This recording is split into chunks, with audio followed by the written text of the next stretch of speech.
Hey there, Grumpy Old Fart here. Be sure to check me out over on Rumble. There you'll find all of my stuff from YouTube, plus my political and social commentary and weekly current events, which YouTube frowns on. Links to my Rumble channel, as well as my other YouTube channels, and links to let you order my books are in the description of this video. If you enjoy my content, please like, subscribe, share, and comment. I welcome your comments, even if you disagree with me. Now, on with the video. Hey there, Grumpy Old Fart here. I'm doing a cryptid encounter video in the story I found the other day, U-Boat 85. Excuse me. On April 30th, 1918, this is World War One. German Captain Gunther Kretsch was commanding a U-boat which was damaged and disabled, and it surrendered to the HMS Coreopsis. And this captain told a strange tale. Captain Kretsch and U-Boat 85 had been patrolling the Irish Sea. Let me start that over.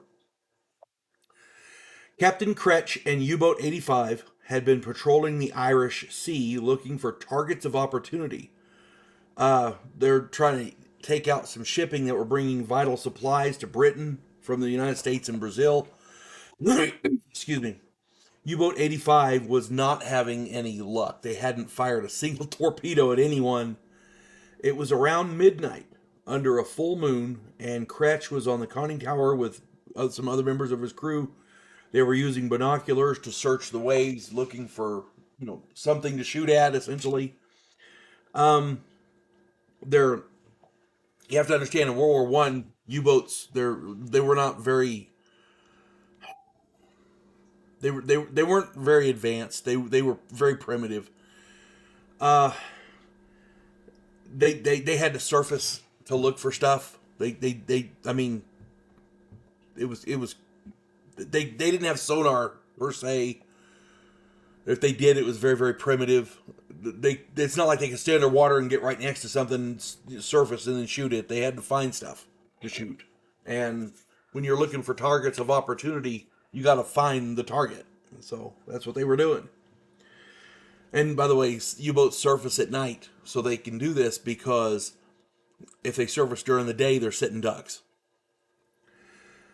So they're up there, they're using their binoculars, they're searching the water, trying to find something to shoot at. Suddenly, there was a terrific thud against the side of the boat.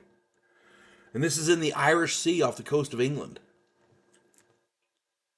Kretsch looked down and saw a huge sea monster climbing out of the water up onto the side of his U-boat. The beast had large eyes in an odd-shaped skull with many horns on it. The head was small, but its teeth were seen glistening in the moonlight. Uh, it in hindsight, this description sounds a lot like what's called a mosasaurus, an aquatic reptile that went extinct, supposedly extinct, over 66 million years ago. Some of these creatures could reach 60 feet or more in length, and they were vicious predators.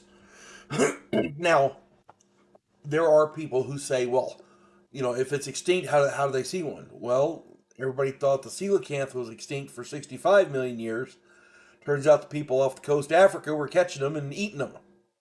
They finally got a picture of one in the 1970s.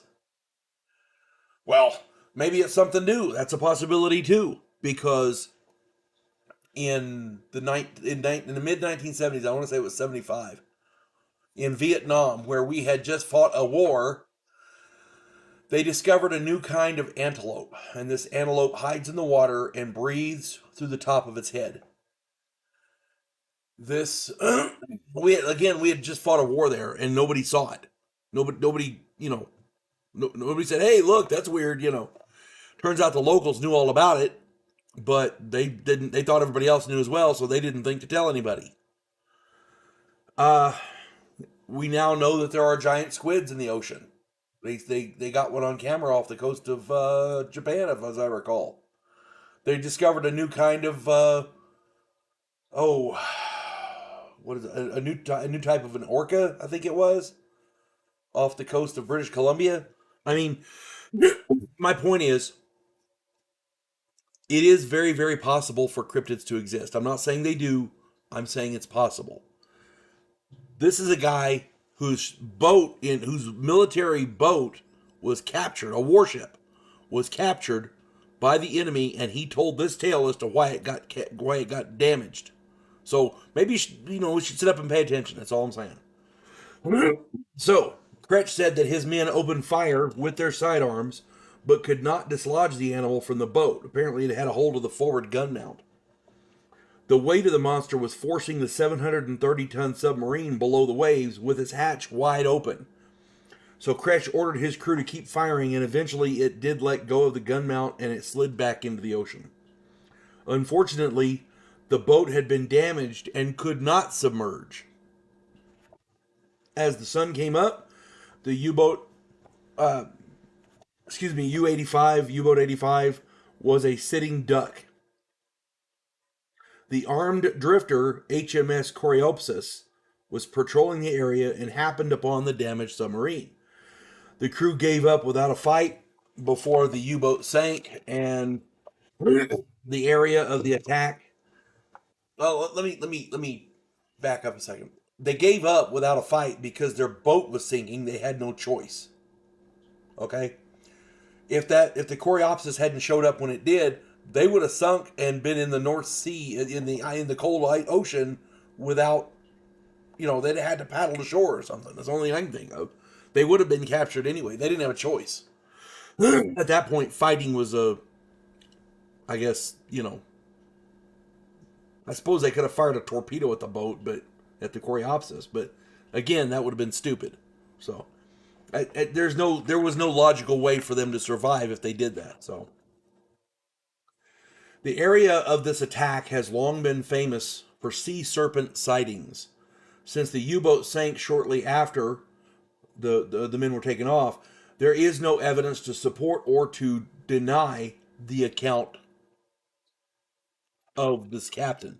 Now, again, is it possible he just wanted to give up and his crew didn't want to fight and they gave up and made up this story to cover their situation? Maybe, I don't know. But the fact that a military commander told this to another military commander when he got captured, and he gave this as the excuse for his boat being damaged, that right there, to me, that lends some credence. You can say, well, we developed mechanical problems. We didn't have a choice. Our hatch failed. We hit something and there was a hole in the boat. We had to surface or we were going to sink, and you caught us. Oh, I'm sorry. Anything. Why make up this fantastic tale? There's no reason for it. You know what I'm saying? To me, that story has a lot of credence to it, so I put it on here. I hope you enjoyed it. Do your own research. Let me know what you think. But at any rate, keep your eye on the ocean. If you live near the ocean, keep your eyes out there. Use your binoculars or whatever.